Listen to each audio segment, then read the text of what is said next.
నమస్కారం సనాతన ధర్మం ప్రేక్షకులకి స్వాగతం. నేను మీ జాహ్నవి. ప్రస్తుతం ఒక ట్రెండింగ్ టాపిక్, కరెంట్ టాపిక్ ఒకటి దాని మీద డిస్కస్ చేయడం. స్వామియే శరణమయ్యప్ప, స్వామి మాల ధరించి మసీదుకి వెళ్ళడం తప్ప ఒప్ప? నిజంగా అంటే గ్లోబల్ స్టార్ రామ్ చరణ్ గారు స్వామి మాల ధరించి మసీదుకి వెళ్ళడం, ఈ అంశం ప్రస్తుతం వివాదాస్పదంగా మారింది కదా. మరి ఈ అంశానికి సంబంధించి మనతో మాట్లాడడానికి మనతో ఉన్నారు ప్రముఖ జ్యోతిష్య వాస్తు పండితులు, జ్యోతిష్య వాస్తు శిక్షణ నిపుణులు, లలిత ఉపాసకులు బ్రహ్మశ్రీ నానాజీ పట్నాయక్ గురువు గారు. దీనికి సంబంధించి పూర్తి వివరాలు గురువు గారి మాటలు అడిగి తెలుసుకుందాం. నమస్కారం గురువు గారు. శ్రీమాత్రే నమః. గురువు గారు, మన గ్లోబల్ స్టార్ రామ్ చరణ్ గారు స్వామి మాల ధరించి కడప మసీదుకి వెళ్ళిన అంశం ఇప్పుడు చర్చనీయాంశంగా మారింది. అంటే స్వామి మాల ధరించిన వ్యక్తులు మసీదుకి, చర్చిలకి వెళ్ళకూడదంటారా? ఎందుకు ఇది ఇంత వివాదాస్పదంగా మారిందంటారు? చాలా మంచి ప్రశ్న వేశారు. అంటే నాకు కూడా నిన్నే తెలిసింది. నేను అనేది ఒకటే, ఇక్కడ ఏంటంటే ఫస్ట్ ఆఫ్ ఆల్ అతను ఏ సందర్భంలో వెళ్ళాడు, అతని ఇంటెన్షన్ ఏంటి, అతను వెళ్ళినటువంటి కారణం ఏమిటి? క్యాజువల్గా వెళ్ళాడా, పనిగట్టుకొని ఏదైనా మతం మారిపోవడానికి వెళ్ళాడా, లేకపోతే ఎవరైనా ఒత్తిడి చేస్తే వెళ్ళాడా అనేటువంటిది ఎవరికి ఏం తెలియదు. ఊరికే అక్కడ వెళ్ళాడు అని చెప్పి ట్రోల్స్ అవుతూ ఉంటాయి. ఫస్ట్ అసలు నిజమేంటనేటువంటిది ఎవరికి తెలియదు. నేను అనేది అదనమాట. ఇక్కడ ఏంటంటే ఒకటి, ఓవర్ స్వామి అని ఉంటారు మనకి. ఏది అయ్యప్ప స్వామి దీక్షలో కొంతమంది ఆ మసీదు కూడా వెళ్తుంటారు, మీకు తెలుసో తెలియదు. ఈయన రామ్ చరణ్ అని కాదు, ఓవర్ స్వామి అని అయ్యప్ప స్వామి దీక్ష తీసుకున్నప్పుడు అక్కడికి వెళ్ళి కూడా వెళ్తుంటారు. ఇంకోటి ఏదో పేరు కూడా చెప్తుంటారు దానికి కొంతమంది మసీదుని సందర్శించుకొని వెళ్తుంటారు. అయితే అదేమి శాస్త్రంలో మసీదుని సందర్శించి వెళ్ళాలనేటువంటిది లేదు. ఇది కేవలం ఏంటంటే ఇతని సెల్ఫ్ ఇంట్రెస్టో, పరిచయం వల్ల అక్కడ ఎవరైనా పరిచయస్తున్నారు. ఇప్పుడు మీరే ఉన్నారు, నేనే ఉన్నాను, క్లాస్మేట్సో ఫ్రెండ్సో ఉంటారు. ఉన్నప్పుడు అరే నువ్వు అక్కడికి వచ్చినప్పుడు నేను మసీదులో ఉంటానంటే వెళ్తామేమో. అంత మాత్రం చేత, మసీదులోకి వెళ్ళిపోయినంత మాత్రం చేత అదేవో తప్పో పాపమో కూడా కాదు. అక్కడ కామన్గా వెళ్ళడం వేరు. ఇప్పుడు చాలా వీడియోల్లో అతను మీరు చూసినట్లయితే శివలింగానికి మనకి అభిషేకం చేయడము, శివలింగాన్ని పూజ చేసిన వీడియోలు చాలా ఉంటాయి, మీరు చూడండి. అవునవును. ఆయన ఆంజనేయ స్వామి మహాభక్తుడు. ఫ్యామిలీ కూడా సనాతన ధర్మం కోసం ఎప్పుడు నిరంతరం పోరాడుతూ ఉంటారు. ఒక్క మసీదుకి వెళ్ళినంత మాత్రాన మతం మారిపోతున్నారని, అసలు ఆయన పేరే మార్చేసుకుంటున్నారని ఎంత దారుణంగా వివాదాలు వస్తున్నాయి. అయితే ఇక్కడ ఏంటంటే ఎందుకు వస్తాయి మరి? మామూలు వ్యక్తులు వెళ్ళినప్పుడు, ఎంతో మంది వెళ్ళినప్పుడు ఎందుకు రాదు అంటే, ఒక సినిమా యాక్టర్ని కానీ, ఒక అంటే రెప్యుటేటెడ్గా ఉండేటువంటి ఒక సెలబ్రిటీస్ని కొంతమంది ఫాలో అవుతుంటారు. గుర్తుపెట్టుకోండి, మనకి యాడ్స్ కూడా పెద్ద పెద్ద వాళ్ళతో ఎందుకు ఇప్పిస్తారంటే, వాళ్ళు వెళ్ళారు, వాళ్ళు యాడ్ ఇచ్చారు అంటే జనాలు దాన్ని ఫాలో అవుతుంటారు. ఇలా వెళ్ళినప్పుడు వేరే వాళ్ళు కూడా వెళ్ళే ఛాన్సెస్ ఉంటుంది. ఇవాళ రేపు ముందే కొంత మత మార్పిడివి పెరుగుతూ ఉన్నాయి కాబట్టి ఇలా వెళ్ళినప్పుడు ఆయన వెళ్ళిన ఇంటెన్షన్ వేరు, ఆయనకు ఉన్న భక్తి వేరు, అంటే ఈశ్వరుడి మీద అది క్యాజువల్గా వెళ్ళారు. కానీ ఇది ఇంకొక రకంగా దారితీస్తుందేమో అనేటువంటిది ఒకటి ఇంటెన్షన్ ఉంటుంది. ఒకటి ఇంకోటి ఏంటంటే, గతంలో చాలామంది యాక్టర్లు వెళ్ళారు ఆ మసీదుకి. ఈయన ఒక రజనీకాంత్ వెళ్ళారని విన్నాను, చాలామంది వెళ్ళారు. అయితే ఇక్కడ ఏంటంటే ఇలాంటి వివాదాలు ఎందుకు వస్తాయంటే, ఒకటి కాలమహిమ అంటారు. ఇది క్రోధినామ సంవత్సరం, ప్రతిదీ వివాదమే. ప్రతి చిన్న విషయం వివాదమే అవుతుంది, ఏం మాట్లాడిన వివాదమే. క్రోధినామ సంవత్సరం మహిమ. మామూలుగా మనిషికి ఫ్రెండ్షిప్లో కానీ ఏదైనా కానీ ఏదో ఒక మాట వస్తే వివాదం అవుతూ ఉంటుంది. ఒకటి. రెండవది ఏంటంటే, సరే ఇప్పుడు అతను వెళ్ళారని చెప్పి ట్రోల్ నడుస్తుంది, మనం షేర్లు చేసుకుంటుంటాం, 2 రోజులు అవుతుంది, మర్చిపోతాం. ఇది కాదు మనం చేయాల్సిందే. మనం చేయాల్సింది ఏమిటంటే, ఇలాంటివి వచ్చినప్పుడు పిల్లలు అడుగుతారు మనల్ని, ఎందుకు అంత అవుతుంది, దీన్ని ఎందుకు ట్రోల్ చేస్తున్నారంటే, మన ధర్మం ఇది, మన సనాతన ధర్మం, మన దేవీ దేవతలు ఇది. ఎవరి మతాన్ని వాళ్ళు, పక్క మతాలని కానీ వాటిని మనం గౌరవించాలి. మనది మనం జాగ్రత్తగా చూసుకోవాలి. అంటే మన యొక్క మతం ఏదైతే ఉందో, మన యొక్క ధర్మం ఏదైతే, మన మతం కాదు యాక్చువల్గా మన ధర్మం. మన ధర్మంలో చెప్పినటువంటిది ఏమిటి, పక్క మతం వాళ్ళని గౌరవించమని చెప్పారు, సనాతన ధర్మం. అంతేకాని పక్క వాళ్ళు దాంట్లో ఎలా ఉంటాయంటే, నాకు బోల్డ్ మంది ఫ్రెండ్స్ ఉన్నారు, ముస్లిమ్స్ క్లయింట్స్ ఉన్నారు, ఫ్రెండ్స్ ఉన్నారు, క్రిస్టియన్స్ బోల్డ్ మంది ఫ్రెండ్స్ ఉన్నారు, క్లయింట్స్ ఉన్నారు. వాళ్ళ మతాలను నేను గౌరవిస్తా. అందులో కొంతమంది మా ప్రసాదం ఇచ్చినా తీసుకోరు. అవును. మనకి చాలా మంది చూస్తుంటాం కదా, ప్రసాదం తీసుకుని తీసుకోండి హంలో ఉన్నాయి కాతే అంటారు. అంత మాత్రం చేత వాళ్ళ మీద మనకేం ద్వేషం ఉండదు. ఓకే, వాళ్ళ మతాన్ని వాళ్ళు చాలా జాగ్రత్తగా స్ట్రిక్ట్గా ఫాలో అవుతున్నారు అనమాట. ఓహో, ఇది మనం చూసి నేర్చుకోవాలన్నమాట అనిపిస్తూ ఉంటుంది. కానీ మనం మాత్రం వాళ్ళ ఇంటికి వెళ్ళినప్పుడు వాళ్ళు ఏదైనా పెడితే తినేస్తాం చక్కగా. ఇక్కడే ఒక ప్రశ్న గురువు గారు, ఇప్పుడు వాళ్ళైతే మరి వాళ్ళు స్ట్రిక్ట్ గా ఫాలో అవుతున్నారు, సో మనం కూడా కేవలం మన మతమేనా వాళ్ళ గుళ్ళకి వెళ్ళడం వాళ్ళ ప్రసాదాలు తీసుకోవడం మనం చెయ్యకూడదు అంటారా? మనం కూడా అలానే ఉండాలంటారా? మనము ఏం చూస్తామంటే అమ్మా, భగవంతుడు సర్వాంతర్యామి, ప్రతిదీ భగవంతుడు కానీ తీసుకుంటాం మనం. అతను ముస్లిం అయినా క్రిస్టియన్ అయినా ఇంకొక ఏదైనా కానీ అతనిలో ఉండేటువంటి ఆత్మస్వరూపం కూడా భగవంతుడే అనేటువంటి భావంతో ఉంటాం. ఓకే, అందుకని మన దాంట్లో ఉన్నటువంటిది ఏంటంటే పక్కవాడిని ముందు గౌరవించు. పక్కవాడిని గౌరవించి అతను ప్రేమతో ఏదో ఇస్తున్నాడు.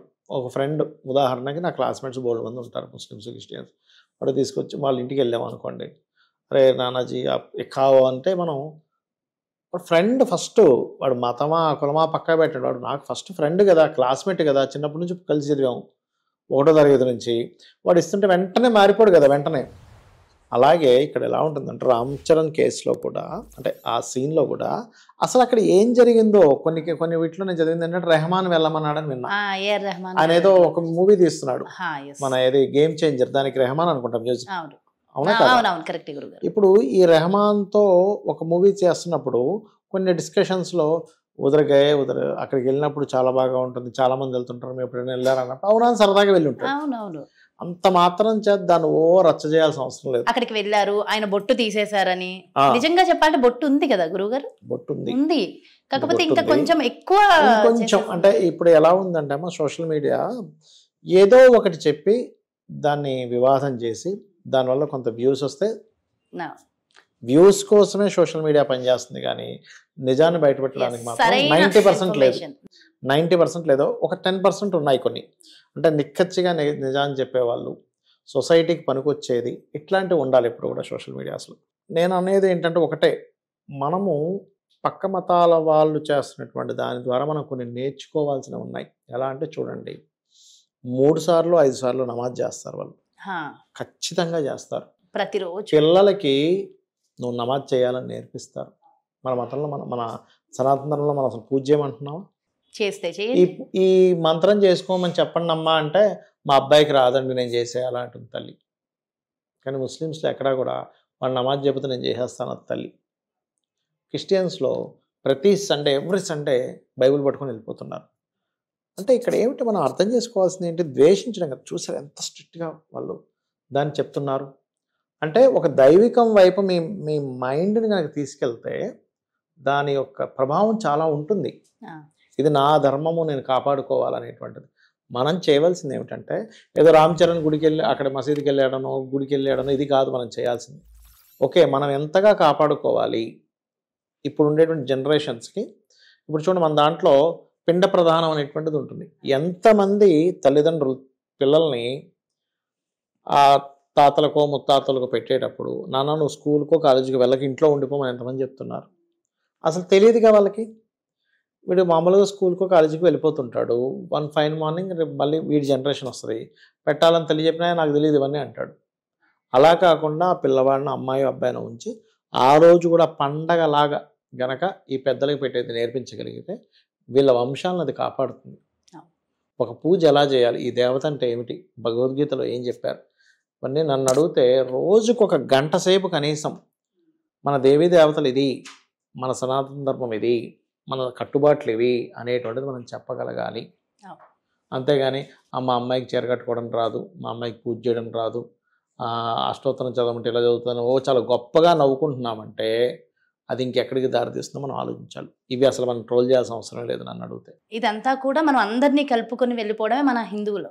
మనది ఏంటంటే పక్కవాడిని గౌరవిస్తూ మన దాన్ని ఎందుకు చెప్పాలి అంటే దీనివల్ల ఉన్నతి ఉంది. దేవీ దేవత సంబంధించినటువంటి ఏవైతే ఉన్నాయో, ఎందుకంటే చెప్తాను చూడండి, మన పురాణాల్లో అనేకమైనటువంటి దేవీ భాగవతం కావచ్చు, అనేకమైనటువంటి వాటిల్లో సాక్షాత్ దేవతలు దర్శనమిచ్చి వాళ్ళు ఆయుధాలు కూడా ఇచ్చారు. ఎందుకు శివాజీ ఆయనకు దుర్గాదేవి దర్శనమిచ్చి ఖడ్గమే ఇవ్వలే, అవునా కదా? దేవి భాగవతంలో అనేకమైనటువంటి అంశాల్లో అమ్మవారు దర్శనం ఇచ్చి రథం ఇస్తుంది, ఆయుధాలు ఇస్తుంది, యుద్ధం చేస్తుంది భక్తుల పట్ల.